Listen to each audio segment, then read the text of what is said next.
Mets made series investing in homegrown talent, not payroll. Forget, briefly, the skyscrapers without anyone's knowledge of their iconic logo. The New York Mets, newly minted champions from the National League, undoubtedly are a quintessential mid-market success story.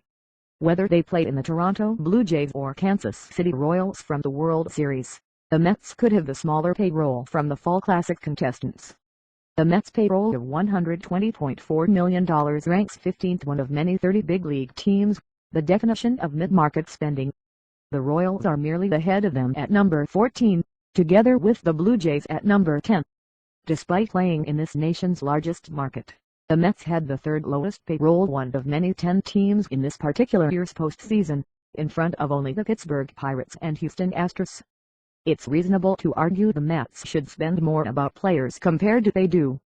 But it's undeniable that owner Fred Wilpon's spending limitations, regardless on the cause, are coming up with a tightly knit, pitching-rich roster of players who are invested in one another's success.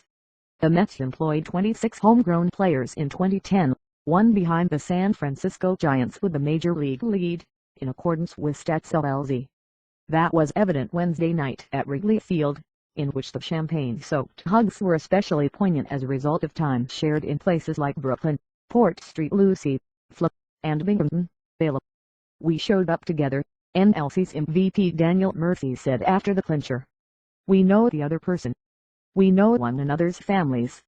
We know one another's children. Johnny features a little girl only a couple months more than my son. This is fun to try and do together."